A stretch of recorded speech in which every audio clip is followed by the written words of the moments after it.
Good day to everyone joining us and welcome to today's X-Talks webinar.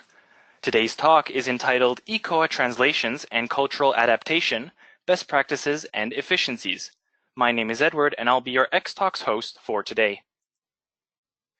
Today's webinar will run for approximately 60 minutes. This presentation includes a Q&A session with our speakers.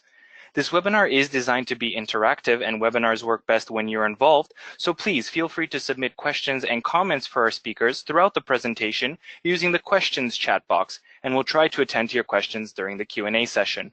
This chat box is located in the control panel on the right-hand side of your screen. If you require any assistance, please contact me at any time by sending a message using this chat panel.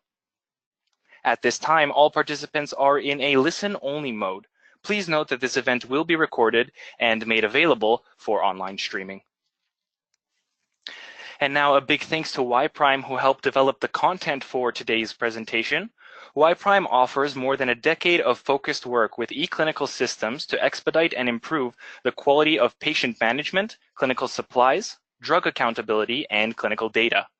Cloud-based interactive response technology and electronic clinical outcome assessment platforms offer sponsors greater speed, precision, and integration in clinical trial management.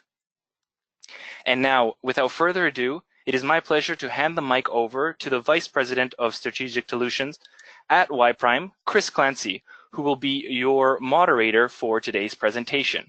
Chris, you may begin when you are ready. Thank you, Edward. I am just about to share my screen. And that looks great on our end, Chris. Okay, and I will close down this panel here. You can see that. Okay, so great. Thank you very much, Edward. Thank you, everyone, for joining today's webinar. As mentioned, my name is Chris Clancy, here with Y-Prime, and I'm based regionally here on the West Coast in San Diego. Good morning and good afternoon to all. For those of you who don't know me already, my background is in the mid-90s. I was in a big CRO back in the days of paper data management with paper diary cards and 3-part NCR paper charts and all of that. Later, I was involved with some different organizations moving from paper CDMS systems into EDC. And for the past 15.5 years or so, I've been involved with deploying eCOA solutions for global clinical trials.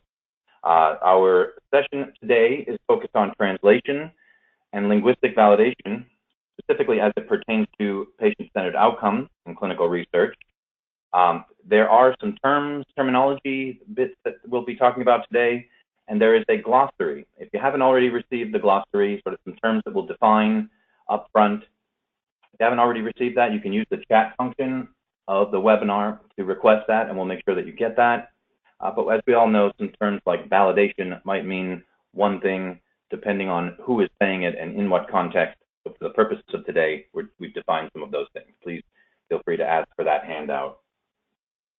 The session today, Translations and Cultural Adaptation, Best Practices and Efficiency. We are joined by 2 of our expert partners. First, I will be introducing the speakers and topic. Then I'll hand off to our expert partners to talk about some background defining processes for this translation and linguistic validation and comparing the process shift from pen and paper to an eCOA process.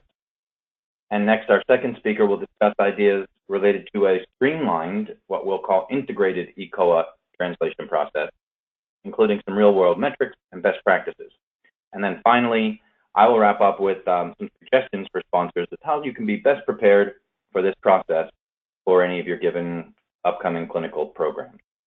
And then at the end, we'll have a moderated Q&A session, and our operator, Edward, will come back on to help us with that. And next, we'll take a look at our speakers.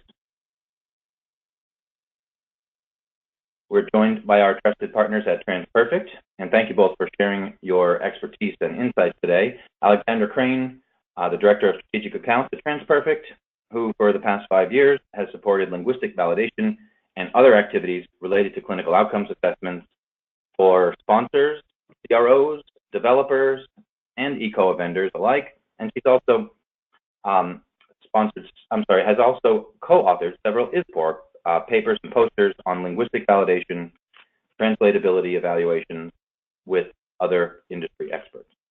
And our second speaker today, Jessica Millman, is eCOA specialist at TransPerfect, and she brings 7 years experience with language services and covering all aspects of translation work for clinical trial clients, and 4 years focused specifically on eCOA.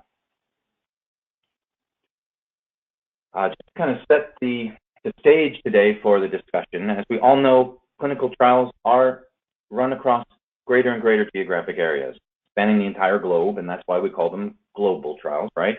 One of the challenges with these is gathering, in the process of gathering high-quality patient-centered outcomes data is going to happen in these global trials, and it's going to happen just at the time where you're at study startup and launch. And this challenge, if we could define it, is that there are many PROs, patient-reported outcomes, or diaries, other clinical outcomes assessments, many different ones from different authors, different copyright holders that might be needed for your study.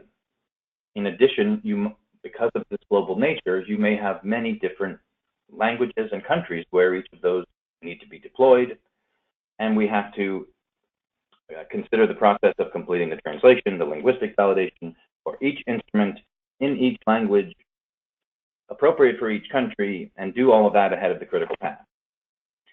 And just to also mention here that all of this thus far is really true whether or not you're using paper or some electronic means, or even if you're using paper, these steps of translation and validation and such need to be completed.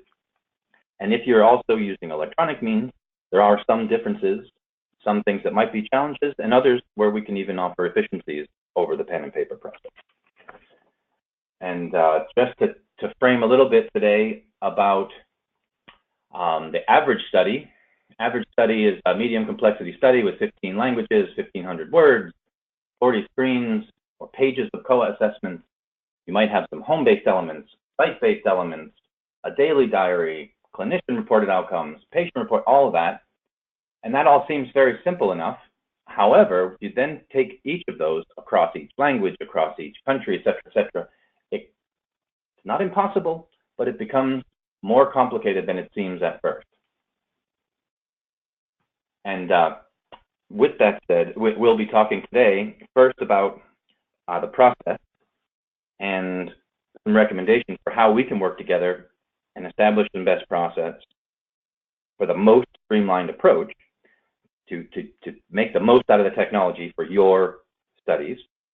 And then second, we'll take a look at how sponsor teams can be prepared and organized for the plans and best communicate that with everybody involved. And the next section here, we'll jump to the polling question number 1, and I'll hand off to Edward for that. Great. Thank you so much, Chris. And that is correct. We do have our first poll question of the day. I've launched this on our audience's screen to vote on. Viewers can vote on today's polls in real time right now, so we do encourage everyone to do so. Today's first poll asks, what has been your biggest challenge with regards to localization, translation, and/or linguistic validation process? And the answer options for this poll are long timelines, lack of translation expertise, lack of properly defined processes, a lack of properly defined stakeholder roles and responsibilities, or none yet, we're just getting started. Again, all of the audience members viewing today's webinar can vote on this poll in real time. This poll, our first poll asks, what has been your biggest challenge with regards to localization, translation, and/or linguistic validation processes? And the answer options for this poll is long timelines, lack of translation expertise, lack of properly defined processes, lack of properly defined stakeholder roles and responsibilities, or none yet, we're just getting started. It looks like most of our audience members have voted on this poll, so I'll close that down and share the results with everyone. 56% of the audience voting long timelines as their biggest challenge with regards to localization, translation, and/or linguistic validation process. 25% of the audience voting lack of properly defined processes. 9% of the audience voting none yet, we're just getting started. 6% voting lack of translation expertise, and finally 3% of the audience voting lack of properly defined stakeholder roles and responsibilities as their biggest challenge. Well, thank you everyone for voting on this poll. And with that, I'd like to hand the mic over to Alexandra Crane for her presentation. Thanks, Edward. And I think we're probably all not very surprised to see that timelines and questions about the defined process are some of the biggest pain points with running these types of studies. So hopefully you all learn a little bit today that will help you moving forward on that front. On today's webinar, we'll discuss the process of translation and cultural adaptation to support eCOA implementation of global studies. So this is going to include a process overview, best practices, and efficiencies. To start, linguistic validation is a specialized translation methodology for clinical outcome assessments, and the goal is to create a translated questionnaire that is both conceptually instead of literally equivalent to the source version and culturally appropriate for the intended audience. So the process follows the FDA guidance for industry and ISPOR good practices. We're going to go through this process today in the webinar, as well as how it's adapted for electronic modes of administration. Clinical outcome measures, they measure things that can only be answered by the patient, the caregiver, or trained clinician. So this are things like pain, anxiety, nausea, itching, feelings, experiences, memories, emotions, and the response sets as well are very subjective. So for example, it could be degrees or intensities, severe, moderate, mild, frequency, which would be all of the time, most of the time, or change in symptoms, better, same, worse. So as we look at some examples of screenshots of clinical outcome assessments, it's relevant to note that many of these questionnaires commonly used in the industry are copyrighted. So this means that either the person or group that wrote them owns the copyright, or they gave the copyright to a distributor. It's common for the developer and/or the copyright holder to be involved in the translation and linguistic validation process to review the translations or the back translations. The process and recommendations we're going to go over today are much more robust than a standard translation process, even more so than a forward and back translation process. So for this reason, it's very important to focus on planning ahead and incorporating all key parties in the study planning initiatives. As a point of reference, we'll briefly go over the linguistic validation process per the ISPOR guidelines. This process displayed on the screen assumes linguistic validation is done with pen and paper questionnaires for pen and paper administration or later incorporation onto an eCOA device. So this will be our starting point for the discussion as we later introduce the electronic element of eCOA and its integration directly into the translation or linguistic validation process. So also this workflow assumes that full linguistic validation is completed, but shouldn't an abbreviated process be in scope, some of the steps might not be included. So we're going to now look at each step briefly in the linguistic validation process. So the first step is called pre-flight and concept definition. This is where the team assesses all the files and determines if there are any questions, while also beginning to go through and define the concepts of each item. So as we mentioned, we want to culturally adapt this to ensure conceptual equivalence and not literal translations. So it's essential to define these concepts so they can be used for the translation process. The next step is dual forward translation and reconciliation. So in this step, two separate native speaking linguists are provided the original English source along with the concept definitions that have been written. Upon completion of the initial forward translations, a third independent native speaking linguist reconciles those two translations to come up with one translation. This linguist determines the best word choice based on the context and the concept definitions. And at the conclusion of this stage, the linguist will prepare that one reconciled forward translation and provide any details on the word or phrasing selection. The next step is back translation and resolution. In this step, an independent native speaker of English who's also fluent in the target language is provided the forward translation, and they are going to translate it back into English. The back translator doesn't have access to the original source text nor the concept definitions. So therefore, the back translation will unveil to native speakers of the original source language how the message is being delivered to the target audience. So the resolution process is going to be when the objective differences between the back translation and the source document are reconciled, and the information provided in the pre-flight report is used as well. So this step highlights any differences in the back translation and incites discussions of key concerns with any relevant linguists. Deviation from any of those concepts are highlighted and also discussed with linguists. This is the point at which consultation with the developer or a survey research expert on any conceptual challenges encountered may be valuable as part of a sponsor or developer review step. The next step is cognitive interviewing and analysis, also commonly referred to as cognitive debriefing or pilot testing. The linguistic validation provider will identify qualified respondents, usually 5, which is per the ISPOR guidelines, for each target country and language.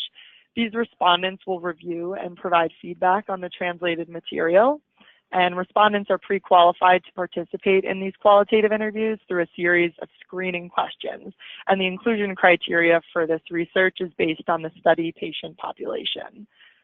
The interview is structured that each item is discussed separately to determine if the wording makes any of the items difficult to understand or answer, or if the respondent would have phrased the question in a different way in their native language. The respondents are asked to provide feedback on the translated measure, and then the linguistic validation provider analyzes all responses and makes decisions regarding any further changes to the translation. The last and final step is going to be finalization, final formatting, and final proofreading. So upon approval of that translation via cognitive interviewing, an independent linguist for each language will proofread the translation, which will then be formatted to match the pen and paper source. So moving along to incorporate eCOA, we're now going to go through the recommended eCOA process by highlighting the additional steps that integrate the translation and linguistic validation provider with the eCOA vendor. So as early as possible, it's best to engage all parties involved for a kickoff meeting to discuss the scope and communication plan. So this means the eCOA vendor, the translation vendor, the sponsor, and the CRO if applicable. When the sponsor and the eCOA vendor are discussing the English build and what the screens will look like, the translation provider can also be involved in the discussion to learn about the scope, critical timelines, and have an overall sense of what the study and the pipeline looks like. And in the eCOA workflow, the source files would be provided by the eCOA provider in their native file format. So this is commonly a CSV file, a JSON file, or XMLs. And the translation vendor will use those instead of a pen and paper questionnaire as their source. And they'll provide the translations directly into the native files. And we'll dive into this a bit further as a best practice later in the presentation to illustrate how it saves time and leads to better quality. The translation steps we outlined just before, they proceed in the same way. But then prior to cognitive interviewing, there are steps for screenshot, upload, and review. The eCOA provider takes the native file that the translation vendor provided and uploads it into their system to generate screenshots. So these screenshots are then sent to the translation provider for review, and the back and forth review ensures that the screenshots match the translations provided and identifies any errors present from the upload. And this can include missed accent marks, truncation, formatting errors, the word back perhaps translated as a part of the body instead of the back button when it was translated without that screen as context. And this review continues for about 2 to 3 rounds until the screens are confirmed by the translation vendor as ready for cognitive interviewing. Cognitive interviewing is then conducted using the screenshots.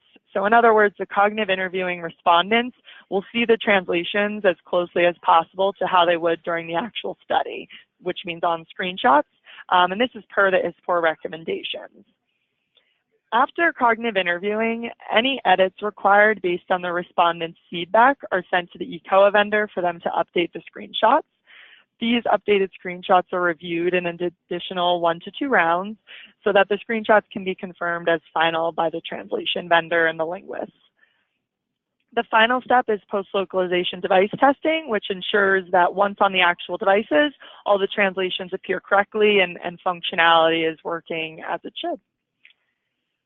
So before proceeding, we're now going to have another polling question for the audience. So when answering, please consider your own experience with global eCOA deployment, and I'll pass it over to Edward. Great, thanks so much, Alexandra. And we do have our second and final poll question of the day.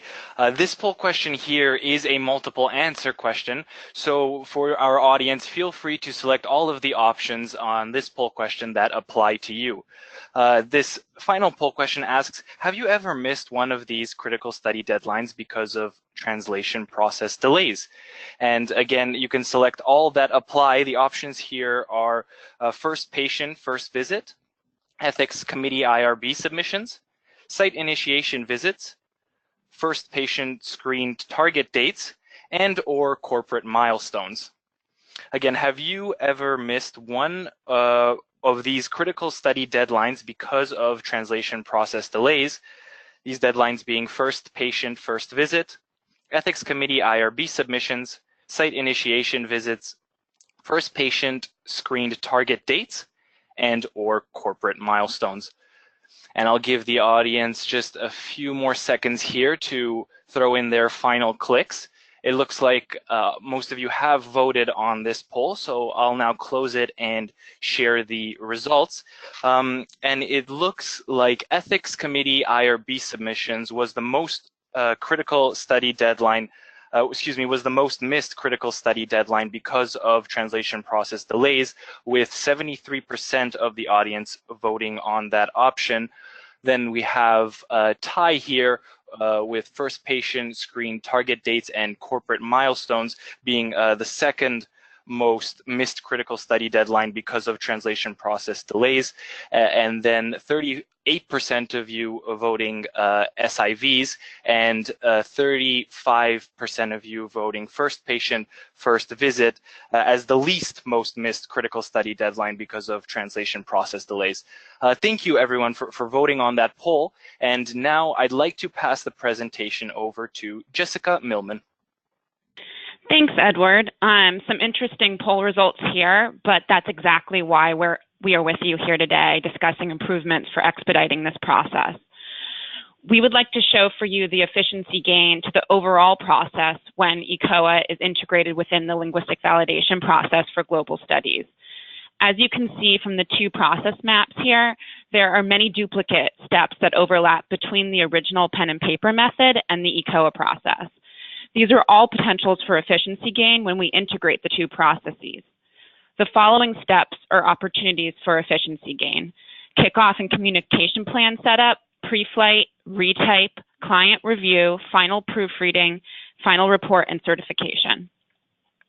By moving away from the separate processes of linguistic validation on pen and paper, followed by a transfer to eCOA through the retype of language, and instead integrating the two processes by performing full linguistic validation directly into the eCOA device files, we can remove or combine 6 repeat process steps that would contribute to waste of both time and resources in the overall study.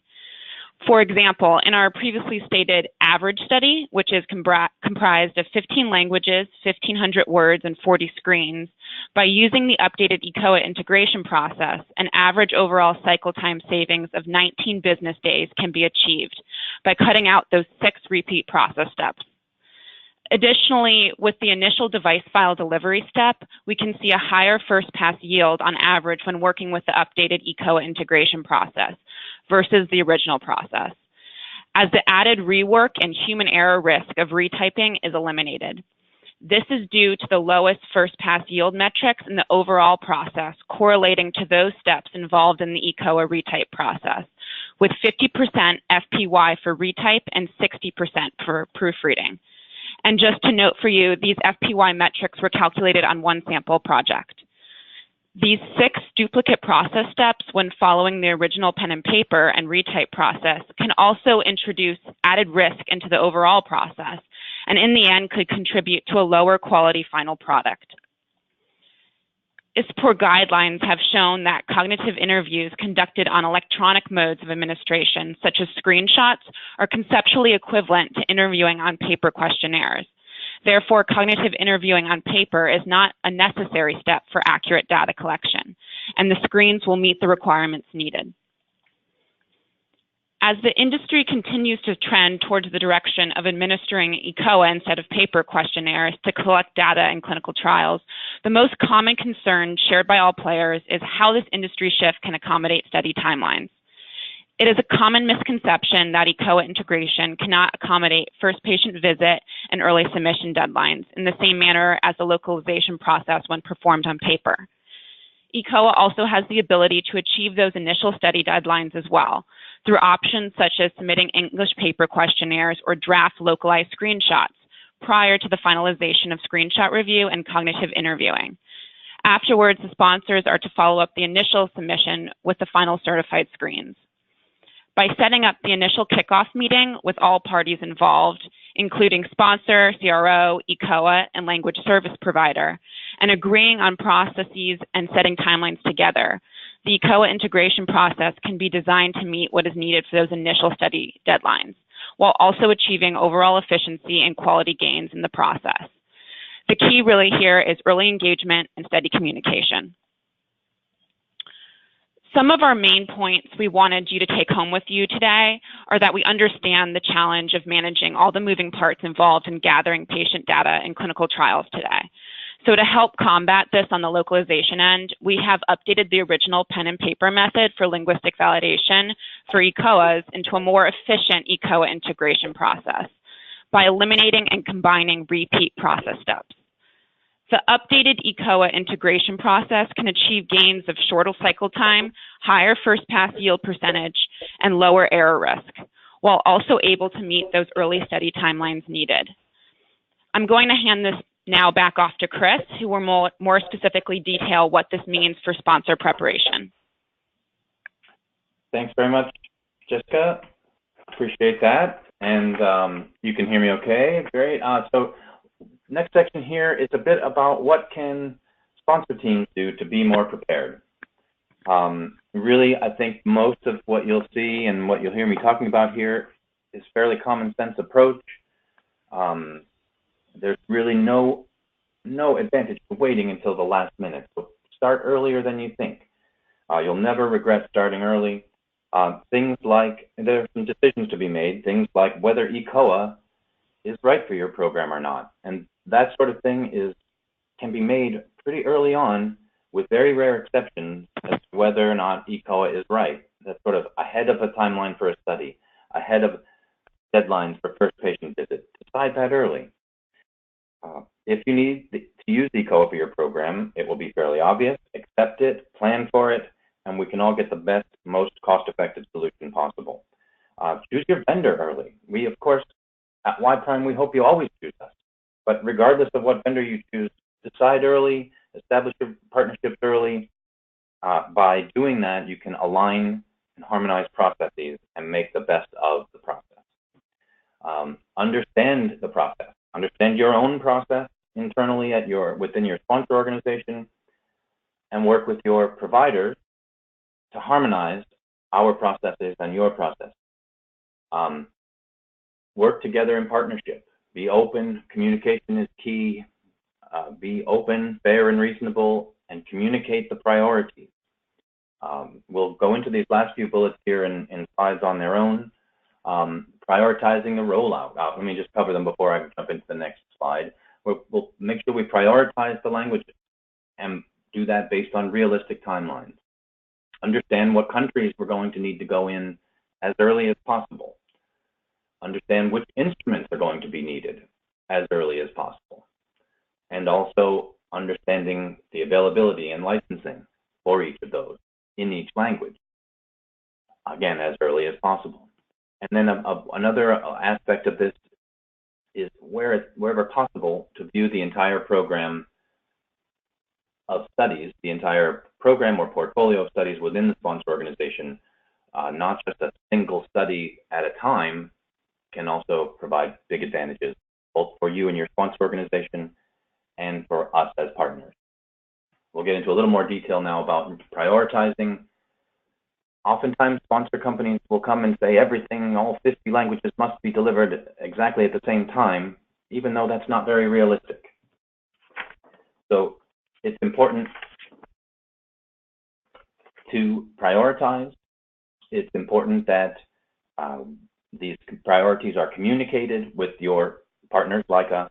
What can happen if we don't prioritize is that everyone's trying to scramble to get all things delivered all at once, and we fail to meet that one most important thing that someone in one particular country needs to be dosed by XYZ date.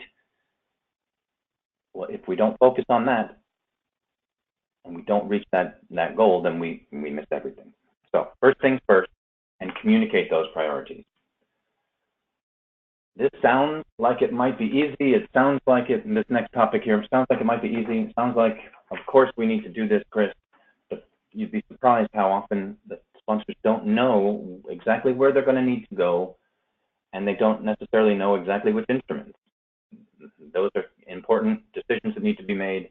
And we recognize also that some of these things are challenges, that you may be waiting for feasibility or things like that. But together, we need to recognize which instruments, and then we need to find out which languages we're going to need, and then we need to find out which of those instruments are available in each language, wherever you need them. So again, communicating early with us as your partners is very, very important in that process. We can help you with that process if you communicate early. And then lastly, the last topic is to view this not from a standpoint of we have this one single study, phase 2 study, but rather to look at it from your organization standpoint. If you are, for example, an oncology-based either company or maybe a research unit within a very big company, could be either of those situations. If you're able to look across protocols and across programs and really across the entire portfolio, we can start to gain tremendous efficiencies, establish a library that can be used over and over again for consistency's sake. Things like in this example I've got up here, in this case of oncology, we see repeating patterns of these types of things, and you probably see it in your protocols as well. Something like the EQ5D and the QLQC30 are used on many, many oncology studies. And then each of the individual oncology types, cancer types for lung cancer, breast cancer, has its own module. And what I'm suggesting is that we view this across the entire portfolio. And if we establish validated translations of each of these in a library, then you're able to reuse that and gain efficiencies across every project in your portfolio. That being said, we are going to now jump into the question and answer session. I will hand it back over to Edward. All right, thank you so much, Chris, and thank you to all of our speakers for that very insightful presentation. Now I'd like to continue to invite our audience to send in their questions or comments right now using the questions window for the Q&A portion of this webinar. I've already received some questions, and so we'll get started with those. This first question for the TransPerfect team, Alexandra and Jessica, is linguistic validation versus a simple forward-backward translation required in a clinical trial? And also, can you think of examples where forward-backward translations are sufficient? Sure. So this is a great question, and it's one that we often get. So we would recommend, based on the ISPOR guidelines and FDA guidance for industry, that any clinical outcome assessment that's going to be used in a trial that's supporting a labeling claim as a primary or secondary endpoint, that the full linguistic validation process be completed. Also, if there's any trials with results that are going to be published, we would recommend that clinical outcome assessments go through linguistic validation. Overall, it really just adds a benefit in terms of it's the only way to get that conceptual equivalence and cultural appropriateness. Of forward and back translation will be a better type of translation than just a forward translation, but you won't ever get that, full conceptual equivalence unless you're doing linguistic validation. That said, some studies, phase 1 or smaller phase 2 studies that aren't going to support a labeling claim, if timelines and budget do not allow, then a forward and back translation, is sufficient and can be done in those cases. Great, excellent. Thank you for that in-depth answer. Another question here from another one of our viewers. Regarding the integrated translation process, how many studies have you conducted using this integrated process? Is this process being widely adopted by industry? I believe this question is for Jessica here. Yeah, sure. Thanks, Edward. Yes, actually, the majority of the studies TransPerfect produces uses the integrated eCOA process when full linguistic validation is necessary. About 80% of our eCOA clients have adopted this process so far as their standard process. Great, excellent. Thank you for that answer, Jessica. A question for Alexandra here. In your experience, how have the timelines ranged for the eCOA translation process? So timelines it does depend. There is a wide range. We can see 12 weeks, we could see 18. So it really depends on a bunch of different factors. And this actually ties into another question we got from the audience, which is, do all languages take the same amount of time for linguistic validation, or are some more difficult? So all languages, there are different variations based on timeline in terms of which language, which country, and there's other factors as well. So a big factor is the word count. How many words are in scope for the clinical outcome assessments that are being used for the trial? What is the patient population? If something is, let's say, asthma versus Huntington's disease, it's much easier to recruit patients for asthma versus Huntington's disease. So that will affect timelines as well. So we do see a wide range, and it's important to get your translation provider and eCOA vendor involved at the very beginning so that they can help you scope out those timelines and what you can expect, even if just ballparks at the beginning, because all of those different factors, so language and the other ones I mentioned, will all affect the timeline. Great, excellent. Thank you for answering both of those questions. We do have another question here from another viewer. This one's for Jessica. Who do you recommend as key stakeholders in this process? Yes, in the eCOA localization process, the key stakeholders are the sponsor, CRO, eCOA provider, and the LSP or language service provider, as well as the developers of the assessments. We license the copyrights to translate. Since the eCOA process does involve so many stakeholders, it is even more important that you engage all necessary stakeholders early on in the process and to keep them involved in communication throughout the study. All right, excellent. Well, thank you very much to all of our speakers for those answers. We have reached the end of the question and answer portion for today's webinar. If we weren't able to attend to your questions today, the team at Y Prime may try to follow up with you after the webinar. If you have any further questions, please direct them to the email address showing on your screen. Thank you, everyone, for participating in today's conference. You will be receiving a follow-up email from XTalks with access to the recorded archive for this event.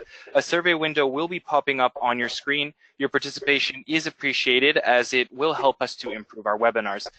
I just sent everyone a link in their chat box. You can say thanks to all of our speakers today via LinkedIn by clicking on that message.